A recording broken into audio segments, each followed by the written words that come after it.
السلام علیکم ورحمۃ اللہ وبرکاتہ نحمده ونصلي على رسوله الكريم اما بعد فاعوذ باللہ من الشیطان الرجیم بسم اللہ الرحمن الرحیم رب اشرح لي صدری ويسر لي امری واحلل عقدۃ من لسانی یفقهوا قولی۔ آج میں چاہوں گی کہ اپنی بیٹی کی شادی سے متعلق چند چیزیں آپ کے ساتھ شیئر کروں۔ ایک حدیث کے مطابق جب کسی ایسے نوجوان کا رشتہ آئے کہ جس کے دین اور اخلاق سے تم مطمئن ہو تو نہ کرو، ورنہ زمین میں فساد ہوگا۔ اسی چیز کو مد نظر رکھتے ہوئے جب میری بیٹی کا رشتہ آیا تو ہم نے بچے کے دین اور اخلاق کو سامنے رکھتے ہوئے فوراً ہی فیصلہ کر لیا۔ حالانکہ اس وقت اس کی کوئی جاب بھی نہیں تھی، لیکن جب سیکنڈ لاسٹ سیمسٹر کا امتحان دیا اور آخری سیمسٹر اس کا جنوری میں شروع ہو رہا تھا، اس میں یہ ہوا کہ جس دن نکاح ہوا اس دن اس کو کال آئی اور نکاح کے 2 دن بعد اس نے ایک انٹرویو دیا اور ساتھ ہی اس کی جاب بھی ہو گئی۔ اب یہ کہ دوپہر 12 بجے سے رات 8 بجے تک جاب پہ جائے گا اور صبح میں اپنا آخری سیمسٹر جو ہے وہ پورا کرے گا۔ تو میں نے تو یہ بھی کہا کہ آپ اس کی فکر نہیں کریں، مریم آپ کو بالکل تنگ نہیں کرے گی، کوئی مطالبہ نہیں کرے گی، اور میں نے مریم سے بھی کہا کہ تم نے بالکل پریشان نہیں کرنا کسی بھی چیز کے لیے، اور اس کو یکسوئی کے ساتھ پڑھنے دینا ہے۔ اور میں نے کہا کہ آپ دیکھ لیں، اگر آپ سمجھتے ہیں کہ پڑھائی اور جاب دونوں ساتھ چل سکتی ہے تو پڑھیں، اگر نہیں چل سکتی تو پہلے آپ اپنی اسٹڈیز کو کمپلیٹ کر لیں، اس کے بعد آپ اپنی جاب دیکھ لیں، کیونکہ رزق جو ہے وہ اللہ کے ذمہ ہے۔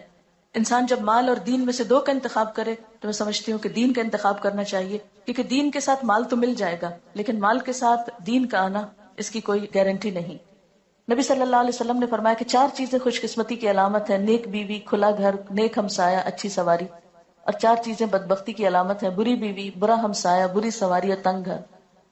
عورت سے 4 چیزوں کے پیش نظر نکاح کیا جاتا ہے: اس کے مال و دولت کی وجہ سے، حسب نسب کی وجہ سے، یا خوبصورتی کی وجہ سے، یا اس کی دینداری کی وجہ سے۔ اے انسان تیرے ہاتھ خاک آلود ہو، دیندار عورت سے نکاح کرنے میں کامیابی حاصل کرو۔ ہمیں سوچنا چاہیے کہ آخر اللہ کے رسول صلی اللہ علیہ وسلم نے دینداری ہی کو کیوں دیکھا اور کیوں معیار بنایا؟ آپ نے فرمایا مسلمانوں میں غریب لوگ مالداروں سے 500 سال پہلے بہشت میں جائیں گے۔ آپ نے فرمایا ہر امت کے لیے ایک فتنہ ہوتا ہے، میری امت کا فتنہ مال ہے۔ پھر اسی طرح برادری اور خاندان کو دیکھا جاتا ہے کہ کیا ذات ہے۔ یقین مانی مجھے ابھی تک یہ پوچھنے کا یاد ہی نہیں رہا کہ ان کی ذات کیا ہے۔ کسی نے جب مجھ سے پوچھا کہ ان کی ذات کیا ہے تو پھر مجھے خیال اچھا میں پوچھوں گی، اور میں جب سوچتی میں پھر بھول جاتی تھی، اور ابھی تک بھولی ہوئی ہوں، کیونکہ یہ ذات اور برادریاں تو صرف پہچان ہے انسان کی، اس سے بڑی پہچان جو ہے وہ اس کی دینداری اور اخلاق ہے۔ اور سب آدم سے اور آدم مٹی سے بنائے گئے، اس لیے کوئی کتنی بھی بڑی ذات سے ہو اصل تو سب کی ایک ہے۔ پھر اسی طرح حسن و جمال یہ بھی اللہ کی دین ہے، ہر ایک کو اللہ نے پیدا کیا اور اپنی مرضی سے بنایا، کسی پر بھی اعتراض کی کوئی گنجائش نہیں۔ اللہ جیسے چاہتا ہے صورتیں پیدا کرتا ہے، لیکن اللہ کے نزدیک جو عزت والا ہے وہ تقوی والا ہے۔ پھر ایک اچھے ساتھی کے لیے دعا بھی کرنی چاہیے، استخارہ کرنا چاہیے، چھان بین یا معلومات لینی چاہیے، اور اگر پہلے سے معلوم ہو اخلاق اور کردار کا تو مزید تجسس اور پیچھا نہیں کرنا چاہیے، کیونکہ کوئی بھی انسان فرشتہ نہیں ہوتا، دنیا میں فرشتوں کی تلاش محال ہے۔ اور اچھے ساتھی کے لیے جو دعائیں ہیں اس میں ایک تو یہ قرآنی دعا ہے اور دوسری حضرت موسیٰ علیہ السلام کی رب انی لما انزلت الی من خیر فقیر۔ پھر استخارہ ہے، اور استخارہ سے کوئی غیب کی خبریں نہیں پتہ چلتی، استخارہ جو ہے وہ اللہ تعالیٰ سے ایک مشورہ ہے کہ اللہ تعالیٰ اگر یہ کام اچھا ہے تو ہمارے لیے آسان کر دے، اور اگر اچھا نہیں تو ہم سے پھیر دے۔ اس میں دعا استخارہ بھی دی گئی ہے سی ڈی میں، تاکہ لوگ اگر اسے دیکھیں تو آئندہ اپنے استعمال میں لا سکیں۔ پھر اس میں یہ ہے کہ عموماً جب رشتے کیے جاتے ہیں تو لوگ بہت آرٹیفیشل باتیں کرتے ہیں، جھوٹ سے کام لیتے ہیں، یا یہ کہ لوگوں کے اندر بگاڑ پیدا کرتے ہیں، تو اس سے بھی بچنا چاہیے۔ مشورہ صرف اس سے کرنا چاہیے جو آپ کو صحیح مشورہ دے، اور صرف اس تک بات پہنچائیں جس نے آپ سے مشورہ لیا ہے۔ یہ نہیں کہ آپ irrelevant شخص سے پوچھا، پھر اس نے ایسی باتیں آپ کو بتائیں اور پھر ان باتوں کو کھولنا شروع کر دیا اور رشتہ لیتے لیتے لوگوں کو آپس میں لڑا کے اور فساد ڈال دیا۔ یہ عموماً جو ہمارے ہاں دیکھا جاتا ہے وہ درست نہیں۔ اسی طرح یہ ہے کہ لڑکی کو دیکھ لینا چاہیے اگر لڑکے کی خواہش ہو، اور اس میں یہ ہے کہ تصویر بھی دکھائی جا سکتی ہے اور سامنے بھی دیکھا جا سکتا ہے، لیکن یہ ہے کہ اگر ممکن ہو تو پہلے سے دیکھ کر پھر پیغام بھیجا جائے، یا یہ کہ جب سب بات طے ہو جائے تو پھر آمنے سامنے لا کے دکھایا جا سکتا ہے۔ آپ صلی اللہ علیہ وسلم کو حضرت عائشہ کو دکھایا گیا تھا خواب میں۔ پھر یہ ہے کہ منگنی جب ہو جائے، بات طے ہو جائے، اور اس میں آپ کو یہ بتا دوں کہ منگنی کے موقع پر ہم نے ایسا نہ تو کوئی تقریب کی، نہ ہی کسی تحفوں کا تبادلہ کیا، نہ ہی انگوٹھی پہنائی، نہ انہوں نے انگوٹھی پہنائی، نہ ہم نے، نہ کوئی کپڑے وہ لائے، نہ ہم نے کپڑے بھیجے، نہ ہی کچھ اور۔ ہوا یہ کہ جب زبانی کلامی بات پکی ہو گئی تو اس کے بعد نیکسٹ ڈے جیسے خوشی کے موقع پہ کچھ پھول وہ لے کر آئیں مریم کی جو ساس ہیں. جی یہ بھی بتاتی چلو کہ وہ ہماری 3rd بیچ کی اسٹوڈنٹ تھی اسلام آباد میں، اور عائشہ جو شروع میں یہاں پر کلاس انچارج کے طور پہ کام کرتی تھی وہ ان کی بیٹی ہیں، اور ان لوگوں کو کافی سال سے میں جانتی تھی، اس لیے کوئی ایسی اس میں مزید بات نہیں تھی کسی بھی پریشانی کی. تو الحمدللہ چلتے پھرتے میں ہی بات طے ہو گئی، اور جواب میں ان کی مدر کے لیے خوشبو لے کر گئی، لڑکے کے لیے نہیں، کیونکہ مائیں جو ہیں وہ بچوں کو جنم دیتی ہیں، ان کی تربیت کرتی ہیں، ان کے لیے اتنی تکلیفیں اٹھاتی ہیں. اس لیے مجھے یوں محسوس ہوتا تھا کہ یہ موقع ماں کے لیے بڑی خوشی کا ہوتا ہے نا جب بچوں کے کوئی رشتہ طے ہوتا ہے. ٹھیک ہے بیٹے کے لیے تو بعد میں بھی کچھ ہو جائے گا، لیکن پہلے ماں کا دل خوش کرنا چاہیے. اس لیے اس موقع پر جب جوابی طور پر میں واپس گئی تو پھولوں کی بجائے ایک خوشبو چھوٹی سی لے کر گئی. پھر اسی طرح یہ ہے کہ لڑکے اور لڑکی کی تنہائی میں باتیں نہیں ہونی چاہیے، ٹیلی فون پہ لمبی لمبی گفتگو درست نہیں، چیٹنگ درست نہیں. آپ صلی اللہ علیہ وسلم نے فرمایا عورتوں سے تنہائی میں ملاقات کرنے سے باز رہو. پھر اسی طرح ہاتھ ملانا یا خود انگوٹھی پہنانا یہ باتیں بھی درست نہیں، نبی صلی اللہ علیہ وسلم کا ہاتھ کبھی کسی عورت سے نہیں چھوا تھا. پھر اسی طرح بن سنور کر لڑکے کے ساتھ باہر ڈرائیونگ پہ جانا یا سیر و تفریح کے لیے یہ بھی درست نہیں.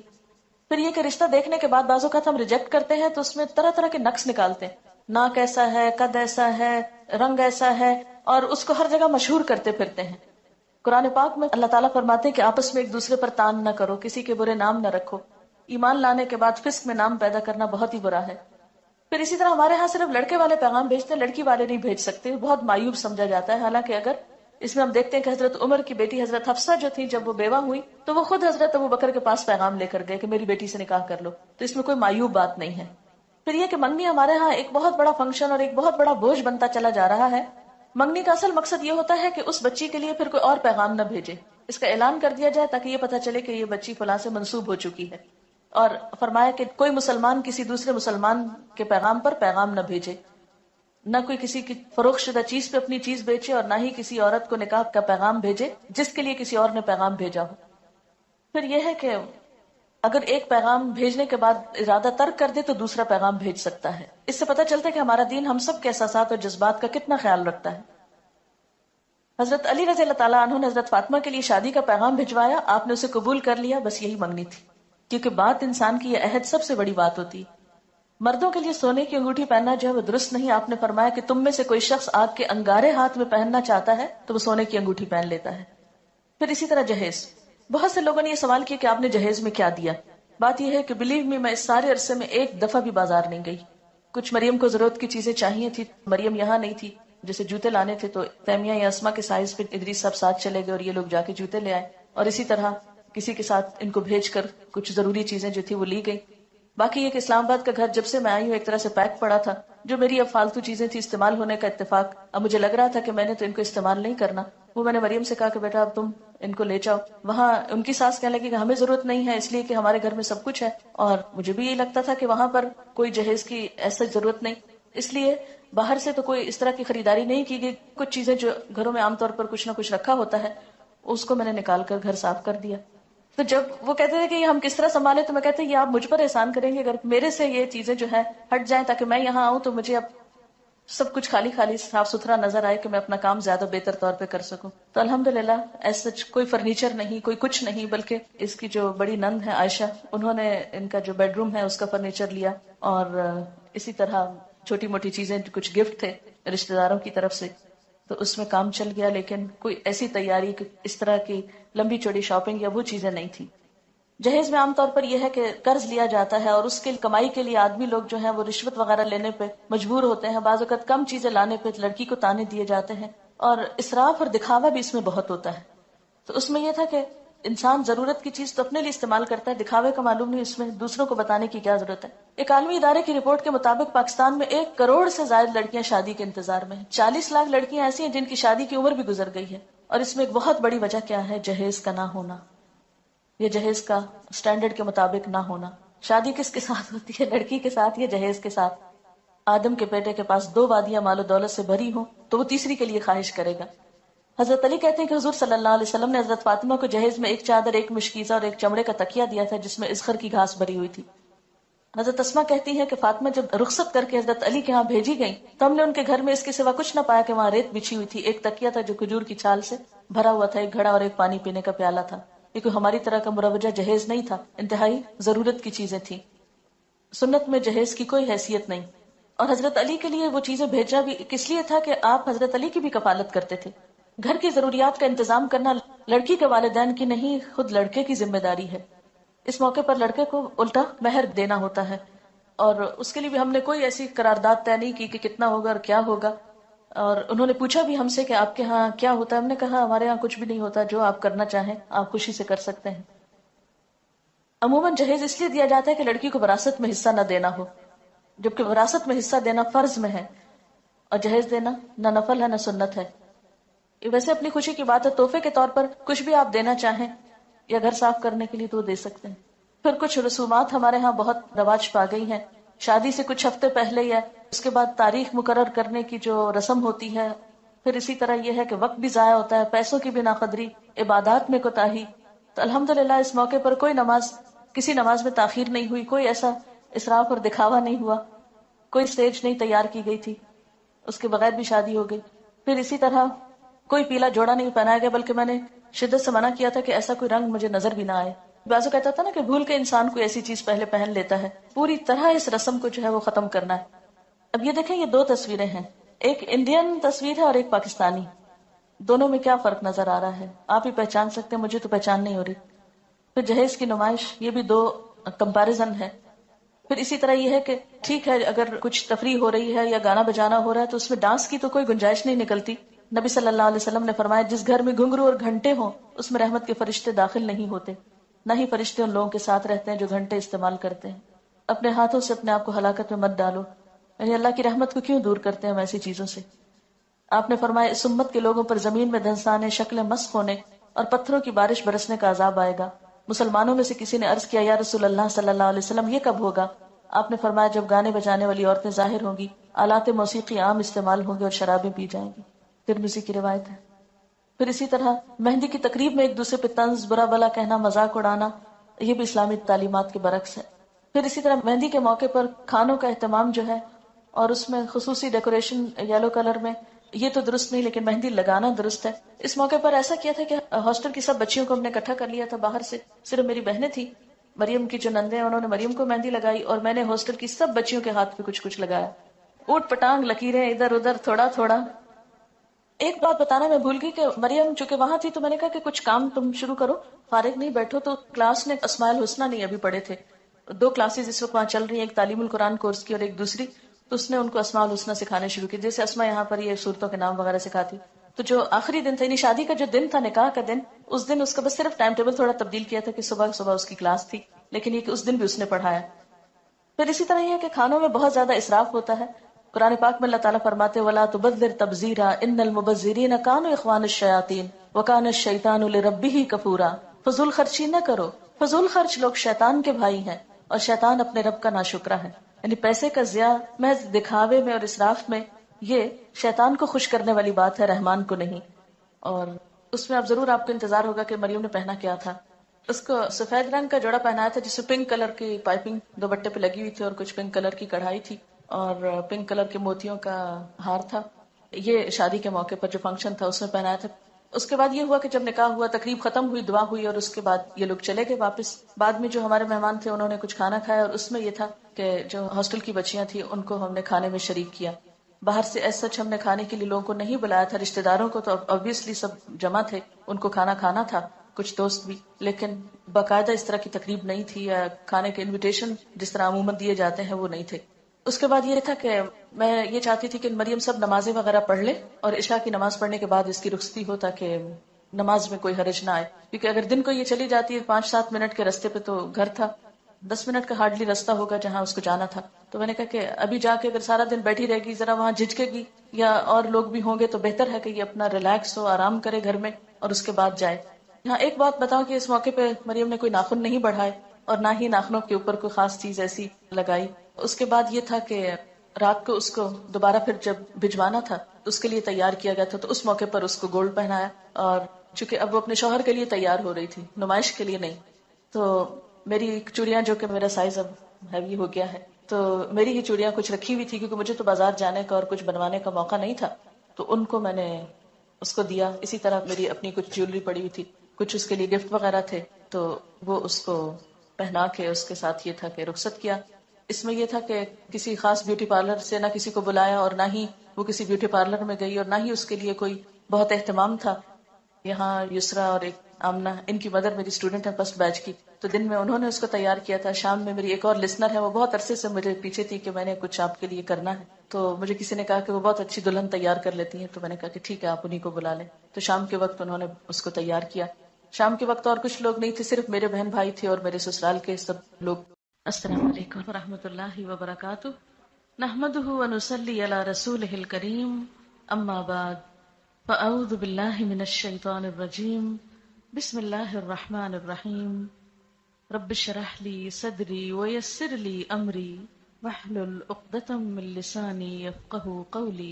آج میں چاہوں گی کہ اپنی بیٹی کی شادی سے متعلق چند چیزیں آپ کے ساتھ شیئر کروں. ایک حدیث کے مطابق جب کسی ایسے نوجوان کا رشتہ آئے کہ جس کے دین اور اخلاق سے تم مطمئن ہو تو نہ کرو، ورنہ زمین میں فساد ہوگا. اسی چیز کو مد نظر رکھتے ہوئے جب میری بیٹی کا رشتہ آیا تو ہم نے بچے کے دین اور اخلاق کو سامنے رکھتے ہوئے فوراً ہی فیصلہ کر لیا.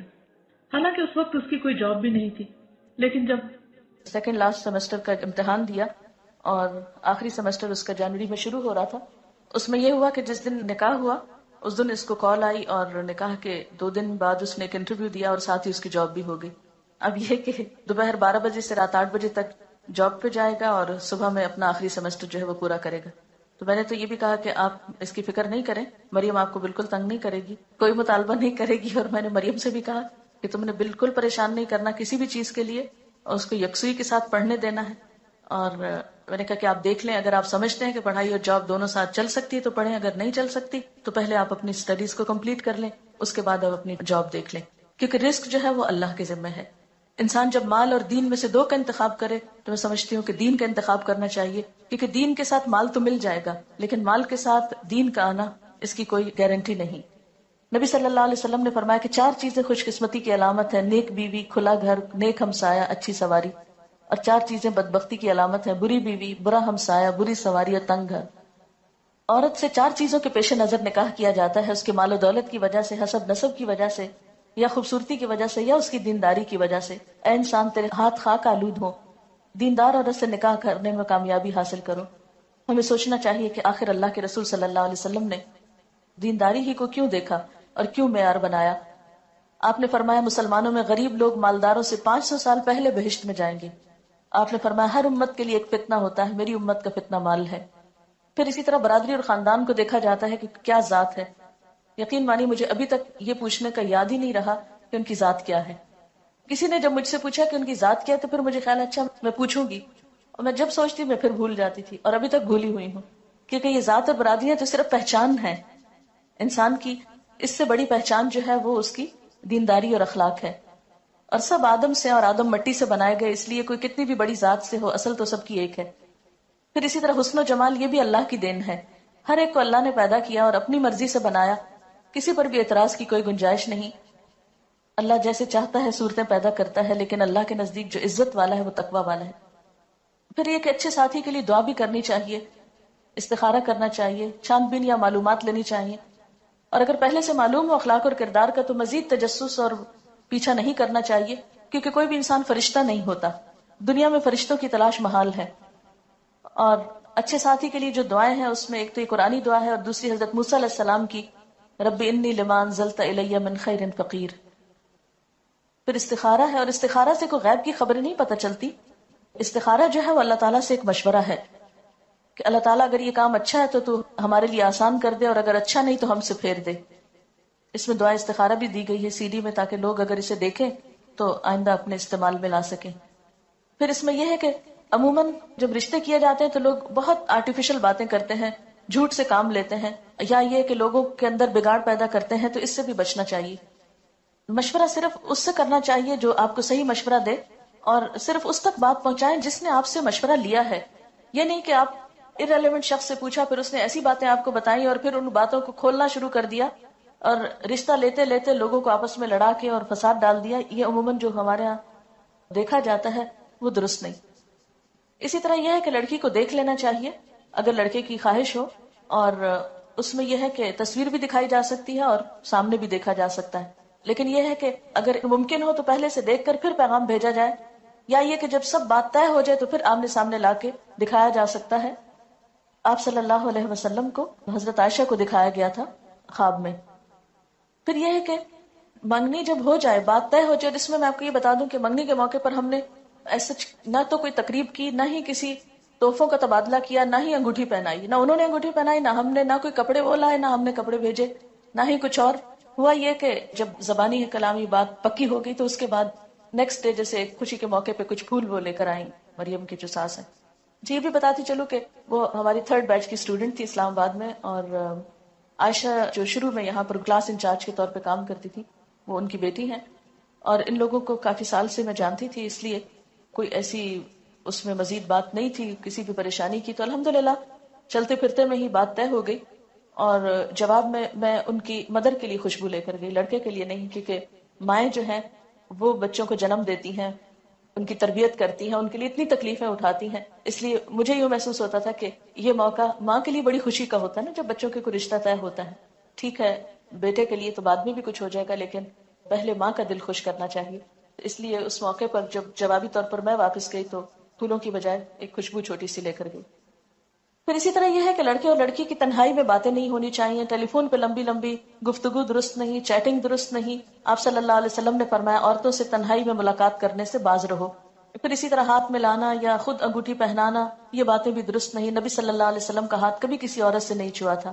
پھر اسی طرح بن سنور کر لڑکے کے ساتھ باہر ڈرائیونگ پہ جانا یا سیر و تفریح کے لیے یہ بھی درست نہیں. پھر یہ کہ رشتہ دیکھنے کے بعد بعض اوقات ہم ریجیکٹ کرتے ہیں تو اس میں طرح طرح کے نقص نکالتے ہیں، ناک ایسا ہے، قد ایسا ہے، رنگ ایسا ہے، اور اس کو ہر جگہ مشہور کرتے پھرتے ہیں. قرآن پاک میں اللہ تعالیٰ فرماتے ہیں کہ آپس میں ایک دوسرے پر تان نہ کرو، کسی کے برے نام نہ رکھو. ایمان لانے کے بعد فسق میں نام پیدا کرنا بہت ہی برا ہے. پھر اسی طرح ہمارے ہاں صرف لڑکے والے پیغام بھیجتے ہیں، لڑکی والے نہیں بھیج سکتے، بہت مایوب سمجھا جاتا ہے. حالانکہ اگر اس میں ہم دیکھتے ہیں کہ حضرت عمر کی بیٹی حضرت حفصہ جو تھی جب وہ بیوہ ہوئی تو وہ خود حضرت ابو بکر کے پاس پیغام لے کر گئے کہ میری بیٹی سے نکاح کر لو. تو اس میں کوئی مایوب بات نہیں ہے. پھر یہ کہ منگنی ہمارے ہاں ایک بہت بڑا فنکشن اور ایک بہت بڑا بوجھ بنتا چلا جا رہا ہے. منگنی کا اصل مقصد یہ ہوتا ہے کہ اس بچی کے لیے پھر کوئی اور پیغام نہ بھیجے، اس کا اعلان کر دیا جائے تاکہ یہ پتہ چلے کہ یہ بچی فلاں سے منسوب ہو چکی ہے. اور فرمایا کہ کوئی مسلمان کسی دوسرے مسلمان کے پیغام پر پیغام نہ بھیجے، نہ کوئی کسی کی فروخت شدہ چیز پہ اپنی چیز بیچے، اور نہ ہی کسی عورت کو نکاح کا پیغام بھیجے جس کے لیے کسی اور نے پیغام بھیجا ہو. پھر یہ ہے کہ اگر ایک پیغام بھیجنے کے بعد ارادہ ترک کر دے تو دوسرا پیغام بھیج سکتا ہے. اس سے پتہ چلتا ہے کہ ہمارا دین ہم سب کے احساسات اور جذبات کا کتنا خیال رکھتا ہے. حضرت علی رضی اللہ تعالیٰ عنہ نے حضرت فاطمہ کے لیے شادی کا پیغام بھجوایا، آپ نے اسے قبول کر لیا، بس یہی منگنی تھی. کیونکہ بات انسان کی یہ عہد سب سے بڑی بات ہوتی. مردوں کے لیے سونے کی انگوٹھی پہننا جو ہے وہ درست نہیں. آپ نے فرمایا کہ تم میں سے کوئی شخص آگ کے انگارے ہاتھ میں پہننا چاہتا ہے تو وہ سونے کی انگوٹھی پہن لیتا ہے. پھر اسی طرح جہیز، بہت سے لوگوں نے یہ سوال کیا کہ آپ نے جہیز میں کیا دیا. بات یہ ہے کہ بلیو می، میں اس سارے عرصے میں ایک دفعہ بھی بازار نہیں گئی. کچھ مریم کو ضرورت کی چیزیں چاہیے تھی، مریم یہاں نہیں تھی، جیسے جوتے لانے تھے تو تیمیہ یا اسما کے سائز پہ ادریس صاحب ساتھ چلے گئے اور یہ لوگ جا کے جوتے لے آئے. اور اسی طرح کسی کے ساتھ ان کو بھیج کر کچھ ضروری چیزیں جو تھی وہ لی گئی. باقی یہ کہ اسلام آباد کا گھر جب سے میں آئی ہوں ایک طرح سے پیک پڑا تھا. جو میری اب فالتو چیزیں تھی استعمال ہونے کا اتفاق، اب مجھے لگ رہا تھا کہ میں نے تو ان کو استعمال نہیں کرنا. وہ میں نے مریم سے کہا کہ بیٹا اب تم ان کو لے جاؤ. وہاں ان کی ساس کہنے لگی کہ ہمیں ضرورت نہیں ہے، اس لیے کہ ہمارے گھر میں سب کچھ ہے. اور مجھے بھی یہ لگتا تھا کہ وہاں پر کوئی جہیز کی ایسا ضرورت نہیں، اس لیے باہر سے تو کوئی اس طرح کی خریداری نہیں کی گئی. کچھ چیزیں جو گھروں میں عام طور پر کچھ نہ کچھ رکھا ہوتا ہے اس کو میں نے نکال کر گھر صاف کر دیا. تو جب وہ کہتے تھے کہ یہ ہم کس طرح سنبھالے تو میں کہتے یہ آپ مجھ پر احسان کریں گے اگر میرے سے یہ چیزیں جو ہے ہٹ جائیں تاکہ میں یہاں آؤں تو مجھے اب سب کچھ خالی خالی صاف ستھرا نظر آئے کہ میں اپنا کام زیادہ بہتر طور پہ کر سکوں. تو الحمدللہ ایسا کوئی فرنیچر نہیں، کوئی کچھ نہیں، بلکہ اس کی جو بڑی نند ہے عائشہ، انہوں نے ان کا جو بیڈ روم ہے اس کا فرنیچر لیا. اور اسی طرح چھوٹی موٹی چیزیں کچھ گفٹ تھے رشتہ داروں کی طرف سے تو اس میں کام چل گیا. لیکن کوئی ایسی تیاری اس طرح کی لمبی چوڑی شاپنگ یا وہ چیزیں نہیں تھی. جہیز میں عام طور پر یہ ہے کہ قرض لیا جاتا ہے اور اس کے کمائی کے لیے آدمی لوگ جو ہیں وہ رشوت وغیرہ لینے پہ مجبور ہوتے ہیں. بعض اوقات کم چیزیں لانے پہ لڑکی کو تانے دیے جاتے ہیں اور اسراف اور دکھاوا بھی اس میں بہت ہوتا ہے. تو اس میں یہ تھا کہ انسان ضرورت کی چیز تو اپنے لیے استعمال کرتا ہے، دکھاوے کا معلوم نہیں، اس میں دوسروں کو بتانے کی کیا ضرورت ہے. ایک عالمی ادارے کی رپورٹ کے مطابق پاکستان میں 1 کروڑ سے زائد لڑکیاں شادی کے انتظار میں ہیں. 40 لاکھ لڑکیاں ایسی ہیں جن کی شادی کی عمر بھی گزر گئی ہے. اور اس میں ایک بہت بڑی وجہ کیا ہے؟ جہیز کا نہ ہونا یا جہیز کا سٹینڈرڈ کے مطابق نہ ہونا. شادی کس کے ساتھ ہوتی ہے؟ لڑکی کے ساتھ یا جہیز کے ساتھ؟ آدم کے بیٹے کے پاس 2 وادیاں مال و دولت سے بھری ہوں تو وہ تیسری کے لیے خواہش کرے گا۔ حضرت علی کہتے ہیں کہ حضور صلی اللہ علیہ وسلم نے حضرت فاطمہ کو جہیز میں 1 چادر، 1 مشکیزہ اور 1 چمڑے کا تکیہ دیا تھا جس میں اذخر کی گھاس بھری ہوئی تھی۔ حضرت اسما کہتی ہے کہ فاطمہ جب رخصت کر کے حضرت علی کے ہاں بھیجی گئی تو ہم نے ان کے گھر میں اس کے سوا کچھ نہ پایا کہ وہاں ریت بچھی ہوئی تھی، 1 تکیہ تھا جو کھجور کی چھال سے بھرا ہوا تھا، 1 گھڑا اور 1 پانی پینے کا پیالہ تھا۔ یہ کوئی ہماری طرح کا مروجہ جہیز نہیں تھا، انتہائی ضرورت کی چیزیں تھیں۔ سنت میں جہیز کی کوئی حیثیت نہیں، اور حضرت علی کے لیے وہ چیزیں بھیجا بھی کس لیے تھا کہ آپ حضرت علی کی بھی کفالت کرتے تھے۔ گھر کی ضروریات کا انتظام کرنا لڑکی کے والدین کی نہیں، خود لڑکے کی ذمہ داری ہے۔ اس موقع پر لڑکے کو الٹا مہر دینا ہوتا ہے، اور اس کے لیے بھی ہم نے کوئی ایسی قرارداد طے نہیں کی کہ کتنا ہوگا اور کیا ہوگا۔ اور انہوں نے پوچھا بھی ہم سے کہ آپ کے ہاں کیا ہوتا ہے، ہم نے کہا ہمارے ہاں کچھ بھی نہیں ہوتا، جو آپ کرنا چاہیں آپ خوشی سے کر سکتے ہیں۔ عموماً جہیز اس لیے دیا جاتا ہے کہ لڑکی کو وراثت میں حصہ نہ دینا ہو، جبکہ وراثت میں حصہ دینا فرض میں ہے، اور جہیز دینا نہ نفل ہے نہ سنت ہے۔ یہ ویسے اپنی خوشی کی بات ہے، تحفے کے طور پر کچھ بھی آپ دینا چاہیں یا گھر صاف کرنے کے لیے تو وہ دے سکتے ہیں۔ پھر کچھ رسومات ہمارے ہاں بہت رواج پا گئی ہیں، شادی سے کچھ ہفتے پہلے یا اس کے بعد تاریخ مقرر کرنے کی جو رسم ہوتی ہے۔ پھر اسی طرح یہ ہے کہ وقت بھی ضائع ہوتا ہے، پیسوں کی بھی ناقدری، عبادات میں کوتاہی۔ تو الحمدللہ اس موقع پر کوئی کسی نماز میں تاخیر نہیں ہوئی، کوئی ایسا اسراف اور دکھاوا نہیں ہوا، کوئی سٹیج نہیں تیار کی گئی تھی، اس کے بغیر بھی شادی ہو گئی۔ پھر اسی طرح کوئی پیلا جوڑا نہیں پہنایا گیا، بلکہ میں نے شدت سے منع کیا تھا کہ ایسا کوئی رنگ مجھے نظر بھی نہ آئے۔ بعضوں کہتا تھا نا کہ بھول کے انسان کوئی ایسی چیز پہلے پہن لیتا ہے، پوری طرح اس رسم کو جو ہے وہ ختم کرنا ہے۔ اب یہ دیکھیں، یہ 2 تصویریں ہیں، ایک انڈین تصویر ہے اور ایک پاکستانی۔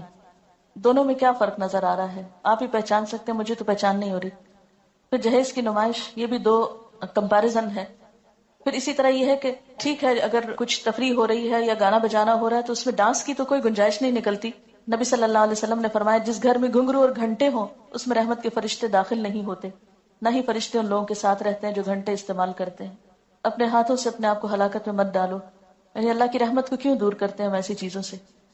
آپ نے فرمایا اس امت کے لوگوں پر زمین میں دھنسانے، شکلیں مسخ ہونے اور پتھروں کی بارش برسنے کا عذاب آئے گا۔ مسلمانوں میں سے کسی نے عرض کیا یا رسول اللہ صلی اللہ علیہ وسلم یہ کب ہوگا؟ آپ نے فرمایا جب گانے بجانے والی عورتیں ظاہر ہوں گی، آلات موسیقی عام استعمال ہوں گے اور شرابیں پی جائیں گی۔ ترمذی کی روایت ہے۔ پھر اسی طرح مہندی کی تقریب میں ایک دوسرے پہ طنز، برا بلا کہنا، مذاق اڑانا، یہ بھی اسلامی تعلیمات کے برعکس ہے۔ پھر اسی طرح مہندی کے موقع پر کھانوں کا اہتمام جو ہے اور اس میں خصوصی ڈیکوریشن یلو کلر میں، یہ تو درست نہیں، لیکن مہندی لگانا درست ہے۔ اس موقع پر ایسا کیا تھا کہ ہاسٹل کی سب بچیوں کو ہم نے اکٹھا کر لیا تھا باہر سے، صرف میری بہنیں تھی، مریم کی جو نندیں ہیں انہوں نے مریم کو مہندی لگائی اور میں نے ہاسٹل کی سب بچیوں کے ہاتھ پہ کچھ کچھ لگایا، اوٹ پٹانگ لکیریں ادھر ادھر تھوڑا تھوڑا۔ ایک بات بتانا میں بھول گئی کہ مریم چونکہ وہاں تھی تو میں نے کہا کہ کچھ کام تم شروع کرو، فارغ نہیں بیٹھو، تو کلاس نے اسماء الحسنہ نہیں ابھی پڑھے تھے، 2 کلاسز اس وقت وہاں چل رہی ہیں، ایک تعلیم القرآن کورس کی اور ایک دوسری، تو اس نے ان کو اسماء الحسنہ سکھانے شروع کی، جیسے اسماء یہاں پر یہ صورتوں کے نام وغیرہ سکھاتی۔ تو جو آخری دن تھا، یعنی شادی کا جو دن تھا، نکاح کا دن، اس دن اس کا بس صرف ٹائم ٹیبل تھوڑا تبدیل کیا تھا کہ صبح صبح اس کی کلاس تھی، لیکن یہ کہ اس دن بھی اس نے پڑھایا۔ پھر اسی طرح یہ ہے کہ کھانوں میں بہت زیادہ اسراف ہوتا ہے۔ قرآن پاک میں اللہ تعالیٰ فرماتے وَلَا تُبَذِّرْ تَبْذِيرًا إِنَّ الْمُبَذِّرِينَ كَانُوا إِخْوَانَ الشَّيَاطِينِ وَكَانَ الشَّيْطَانُ لِرَبِّهِ كَفُورًا۔ فضول خرچی نہ کرو، فضول خرچ لوگ شیطان کے بھائی ہیں اور شیطان اپنے رب کا ناشکرا ہے۔ یعنی پیسے کا ضیاع محض دکھاوے میں اور اسراف میں، یہ شیطان کو خوش کرنے والی بات ہے، رحمان کو نہیں۔ اور اس میں اب ضرور آپ کو انتظار ہوگا کہ مریم نے پہنا کیا تھا۔ اس کو سفید رنگ کا جوڑا پہنایا تھا جس میں پنک کلر کی پائپنگ دوپٹے پہ لگی ہوئی تھی اور کچھ پنک کلر کی کڑھائی تھی اور پنک کلر کے موتیوں کا ہار تھا۔ یہ شادی کے موقع پر جو فنکشن تھا اس میں پہنایا تھا۔ اس کے بعد یہ ہوا کہ جب نکاح ہوا، تقریب ختم ہوئی، دعا ہوئی اور اس کے بعد یہ لوگ چلے گئے واپس۔ بعد میں جو ہمارے مہمان تھے انہوں نے کچھ کھانا کھایا اور اس میں یہ تھا کہ جو ہاسٹل کی بچیاں تھیں ان کو ہم نے کھانے میں شریک کیا۔ باہر سے ایز سچ ہم نے کھانے کے لیے لوگوں کو نہیں بلایا تھا، رشتہ داروں کو تو obviously سب جمع تھے، ان کو کھانا کھانا تھا، کچھ دوست بھی، لیکن باقاعدہ اس طرح کی تقریب نہیں تھی یا کھانے کے انویٹیشن جس طرح عموماً دیے جاتے ہیں وہ نہیں تھے۔ اس کے بعد یہ تھا کہ میں یہ چاہتی تھی کہ مریم سب نمازیں وغیرہ پڑھ لے اور عشاء کی نماز پڑھنے کے بعد اس کی رخصتی ہو تاکہ نماز میں کوئی حرج نہ آئے، کیونکہ اگر دن کو یہ چلی جاتی ہے 5-7 منٹ کے راستے پہ تو گھر تھا، 10 منٹ کا ہارڈلی راستہ ہوگا جہاں اس کو جانا تھا۔ تو میں نے کہا کہ ابھی جا کے اگر سارا دن بیٹھی رہے گی، ذرا وہاں جھجکے گی یا اور لوگ بھی ہوں گے تو بہتر ہے کہ یہ اپنا ریلیکس ہو، آرام کرے گھر میں اور اس کے بعد جائے۔ یہاں ایک بات بتاؤ کہ اس موقع پہ مریم نے کوئی ناخن نہیں بڑھائے، اور نہ ہی ناخنوں کے اوپر کوئی خاص چیز ایسی لگائی. اس کے بعد یہ تھا کہ رات کو اس کو دوبارہ پھر جب بھجوانا تھا تو اس کے لیے تیار کیا گیا تھا، تو اس موقع پر اس کو گولڈ پہنایا. اور چونکہ اب وہ اپنے شوہر کے لیے تیار ہو رہی تھی، نمائش کے لیے نہیں، تو میری چوڑیاں، جو کہ میرا سائز اب ہیوی ہو گیا ہے، تو میری ہی چوڑیاں کچھ رکھی ہوئی تھی کیونکہ مجھے تو بازار جانے کا اور کچھ بنوانے کا موقع نہیں تھا، تو ان کو میں نے اس کو دیا. اسی طرح میری اپنی کچھ جیولری پڑی ہوئی تھی، کچھ اس کے لیے گفٹ وغیرہ تھے، تو وہ اس کو پہنا کے اس کے ساتھ یہ تھا کہ رخصت کیا. اس میں یہ تھا کہ کسی خاص بیوٹی پارلر سے نہ کسی کو بلایا، اور نہ ہی وہ کسی بیوٹی پارلر میں گئی، اور نہ ہی اس کے لیے کوئی بہت اہتمام تھا. یہاں یسرا اور ایک آمنہ، ان کی مدر میری اسٹوڈنٹ ہے فرسٹ بیچ کی، تو دن میں انہوں نے اس کو تیار کیا تھا. شام میں میری ایک اور لسنر ہے، وہ بہت عرصے سے مجھے پیچھے تھی کہ میں نے کچھ آپ کے لیے کرنا ہے، تو مجھے کسی نے کہا کہ وہ بہت اچھی دلہن تیار کر لیتی ہیں، تو میں نے کہا کہ ٹھیک ہے آپ انہیں کو بلا لیں. تو شام کے وقت انہوں نے اس کو تیار کیا. شام کے وقت اور کچھ لوگ نہیں تھے، صرف میرے بہن بھائی تھے اور میرے سسرال کے سب